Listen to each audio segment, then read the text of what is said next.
Hey guys, Wednesday. Welcome to my pre-launch videos. Today's Wednesday. I'm starting late at work today. It's Eka Day here, so it feels really weird to not be at work at this time, but I'll take the time while I've got it. Today's video, guys, is just about looking at some more principles of training. So principles of training for your training plan. I talked about training smart and what options or components you need to look at when you're training for movement and strength. This is looking at principles of training that you need to look at for your training plan. So the main thing for your training plan when you look at it, it's got to be specific for yourself. So not a templated program, not one that your mate got or one you got online, because that usually isn't specific for yourself. So the first point, you want to make sure it's specific for you. The next one is you want to look at a long-term goal or long-term objectives. So it needs to have, the training plan needs to have the direction for you looking at long-term gains. So if it's strength, if it's movement, if it's a mix between both, you need to make sure it has that component or that direction for you. We call those macro units or cycles into small blocks, and then from then we make sure you continue on that same process. It also has to have an overload principle, so you can have an overload principle with body weight, you can have an overload principle with weight training, you can have an overload principle with any type of training. You just need to make sure you know how to do it. The more you overload the muscle, the more stimulus that you have on the muscle, the more growth you'll have, or the more work that you have on the muscle, the stronger that you can get. Okay, so there needs to be an overload principle on there as well for you.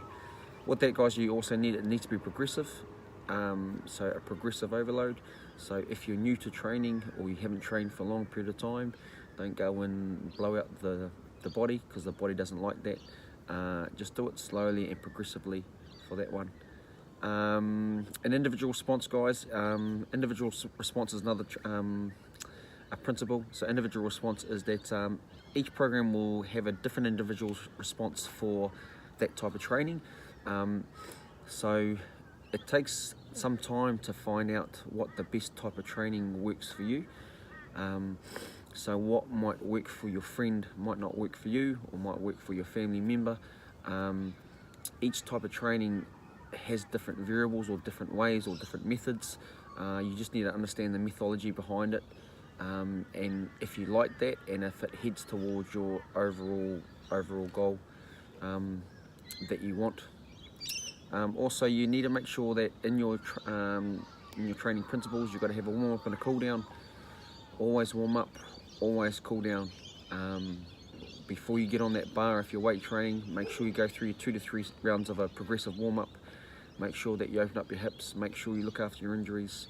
And on your cool down, I'm a bad one for that, but I try and cool down or do some type of cool down process with the areas that are always tight for me. It doesn't have to be all the time. It doesn't have to be a long period of time. You just need to do that all the time. What else we got? We've got reversibility. If you train the same all the time, you're going to get a reversible effect. So it won't do you any good, or you won't get towards your goals if you continue doing the same thing all the time. So you need to change it up, have some variables, mix it up, have some conditioning in there if you want, some strength training only, maybe some running, maybe some moving. Just change it up all the time. Have a bit of yoga. Just try and mix up your plan a little bit to get the best out of your body, if you want to make sure that you can be strong and also that you can move. One of the other last, and I'll go to the last principle, guys, is that this is moderation. So moderation in training. They roughly reckon about three to four times is optimal. Over time, I don't think that's correct. I think you need a minimum of 5 to 6 hours per week to make sure that you've got the right moderation for you to gain what you want out of it. 3 to 4 hours, 3 hours or 2 to 3 is just not enough, but obviously it's got to work into your lifestyle as well.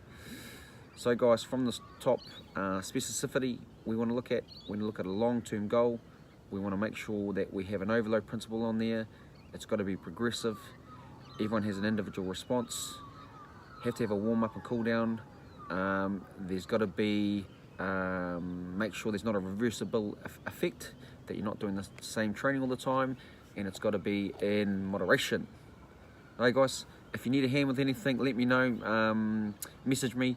We're getting close to bringing my business online. I look forward to helping as many people as I can. Alright guys, have a good day. Later.